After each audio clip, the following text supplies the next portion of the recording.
Without yelling this time, I will argue that most of us would be happier, healthier, and maybe even have a little bit more money in our pockets if just a couple of nights a week we simply improvised a simple vegetable soup. I'm going to improvise 3, going to do kind of a spicy carrot soup, and then a hearty cabbage and potato soup, and then might try a creamy broccoli soup. But none of these are like recipes that I'm hoping anyone will follow. I'm literally going to make them up as I go along. The point is you can make up excellent vegetable soup. It's good for you, it's cheap, let's go. A couple of carrots out of the fridge, entirely up to you if you want to bother peeling them, but you want to start with them. Carrots are hard. They're probably going to take the longest to cook out of anything you're putting in a vegetable soup, so you generally want to start with the carrots or any other hard vegetables like potatoes. Slice those up nice and thin so that they're bite-sized and they don't take forever to cook. Throw those directly into the pot along with just enough water to get them going. I can always decide on more liquids later. The second longest cooking thing is going to be this bell pepper. Just going to fillet the meat of the pepper off the sides of the core like this. That's the junk. Then you get a really pretty slice on these if you kind of go little strips this way. Again, nice and thin. Make it slurpable for soup. Throw all those in with the carrots, along with just enough water to keep everything submerged, really just so that nothing burns. And again, I'm preserving my options by not putting in too much water at this stage. Green onions, the most versatile form of onion. You can eat it raw, you can eat it cooked. People generally cook the white area down here, which I will cut into rounds, and into the soup with those. And the greens I will cut on the bias for a nice, attractive, bright, fresh green garnish at the end. I got a thumb of ginger. I'll just peel that real roughly. One thing to notice when you're working with ginger is that it's got these very strong fibers running in this direction. You can see them. You want to cut across those fibers to shorten them so they're not chewy. Maybe I'll go across them just to get them into smaller pieces, but they can be big pieces. It's fine. And in all that goes. Give that a little stir. You can see how much liquid is coming out of the vegetables. That's why you want to preserve your options and not put in too much liquid until the very end. So many of these kind of Southeast Asian style soups are basically just cooked in water, not broth, plain water, plus some very strong tasting condiments. Genius. Here's some fish sauce for umami and for salt.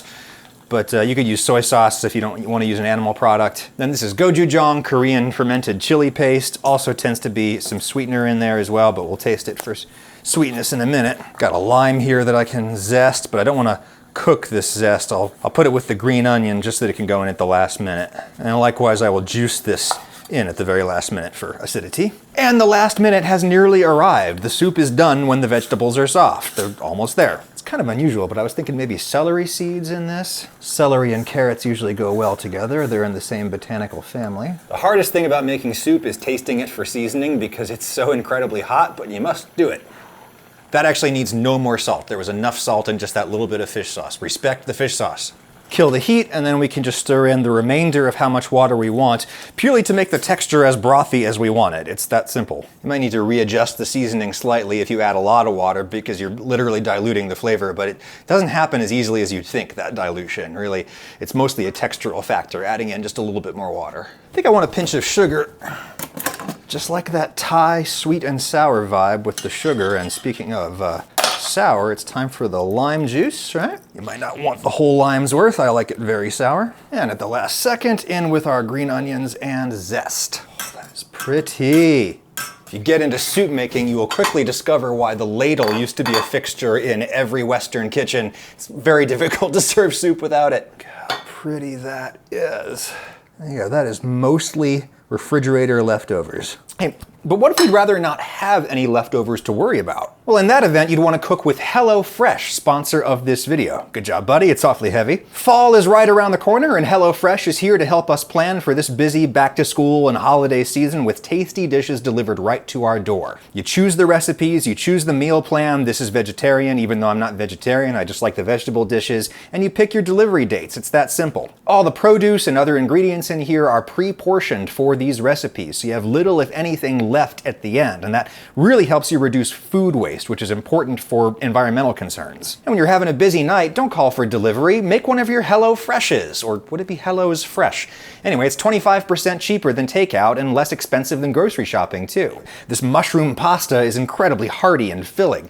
Go to HelloFresh.com, use code 50AdamRagusia at checkout for 50% off plus free shipping. That's HelloFresh.com, use code 50AdamRagusia at checkout for 50% off. Thank you, HelloFresh. Alrighty, now if you want to really rib tube-sticking vegetable soup, any Eastern European person will tell you to consider the cabbage. Yes, I'm contemplating a whole purple theme, and elegant strips tend to look really nice, but they're kind of hard to actually eat with a spoon, so we're just gonna do chunks. Cross cut.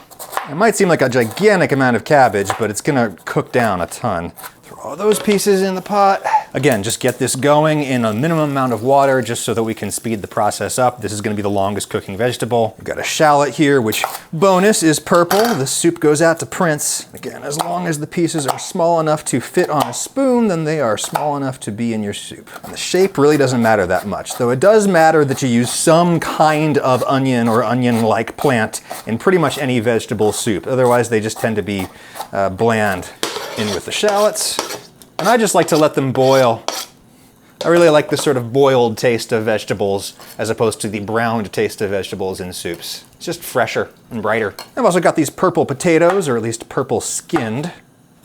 Grew these in the garden. Nice thin slices so they cook fast. And yeah, these are too big to fit on a spoon, but they're gonna break. They're gonna break into smaller pieces as they cook. Now normally I don't like to use potatoes in soup unless it's like a potato soup, because it's kind of hard to cook them to just the right point to where they're soft, they're nice, but they're not like completely falling apart and making all of the broth taste kind of gritty. So what I think I'm gonna do is cook this until the cabbage is looking like at least halfway done, and then I'm gonna put in the potatoes.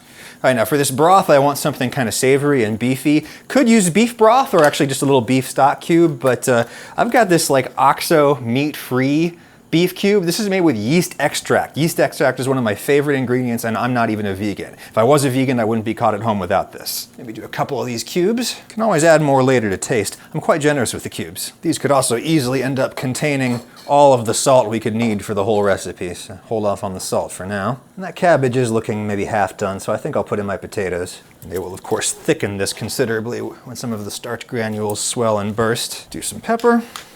Go in the greenhouse and get some herbs. Look at this. This is like a dinosaur sage leaf. Biggest sage plant I've ever seen in my life. Huge. Get a little rosemary too. Classic kind of hardy herbs.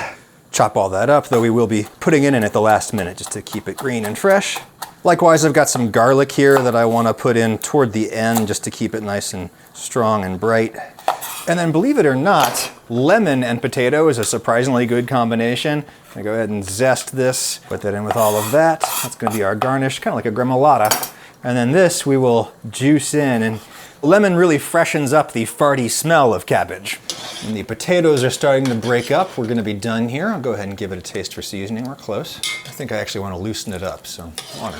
And I see no problem with stirring in a little sugar if I want it. I'm a grown man. All right, we can kill the heat and go ahead and scoop this out. Little tip is to like ladle the solids first. Then you can ladle your broth on top. That's pretty. And I think I'm gonna take my little gremolata-like substance and then just kind of garnish the bowls with that just to keep everything super fresh. Oh yeah. That is extremely satisfying despite being vegan. Is it vegan? I think it's vegan. This is an excellent cookbook that Lauren cooks from sometimes, and she made the broccoli soup recipe in here, and it was good, but she wanted it to be thicker and maybe a little stronger tasting, so we're gonna use this as a jumping off point. The flavoring is based on roasted garlic, and I increasingly think the easiest way to roast garlic is to cut straight down the middle like that, just to create an access point through which we'll get at each of the cloves after it's roasted, but just cover it back up again with itself. Grab some foil, a little olive oil, just roll it around a little bit, get everything greased. Wrap it up. Then you just roast this in the oven until it's soft and brown. You can do it at any normal temperature. I often do it while I'm roasting something else. I'm gonna chop up this hard salami, but you could use any kind of cured fatty meat product you've got, or you could use like vegan bacon, vegan sausage crumbles, or you could skip it. But a very small amount of very strongly flavored meat is a way that people have made economical soups and stews for countless generations. Cross-cut those into little cubes today. Start it in a cold pan and it will slowly heat up and melt out the maximum amount of fat that way, because fat melts at a lower temperature than the meat cooks. Go ahead and chop up my onion. I'll probably only need half of this. And this is a pureed soup, right? So cutting stuff only matters in as much as you're making things smaller so they'll cook faster, but you don't have to worry about the shape. Stir these up, and I just want to get as much fat out of them as I can before I take them back out again. Looking to see those pieces going nice and brown and crispy. And I'm gonna remove these to a little plate to keep them crispy, but you could just leave them in for the duration of the cooking. Put put our onions in there, along with some supplemental oil if it looks like we need it. If we used bacon, we wouldn't need it. While that's going, I can work on my broccoli. Again, it's gonna be pureed, so I'm just gonna clank it into small pieces so that it will cook fast. Especially the stem. The florets are more tender, they cook faster, so those don't have to be in quite as small pieces. That looks about done.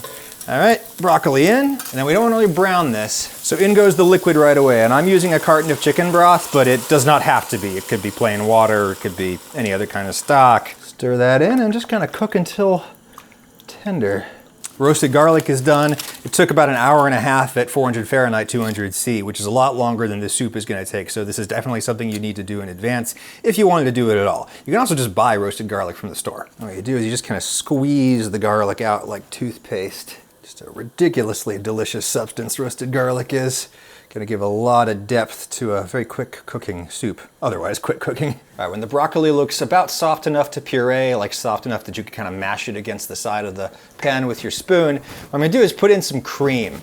And I might want more cream, but I'm putting in just a little to start with because cream needs to boil for a bit before it thickens to its full potential. Wait for that cream to thicken noticeably, and then we can go ahead and blitz this. 100% the easiest way to puree soup is with an immersion blender, but anything that goes brrr will do.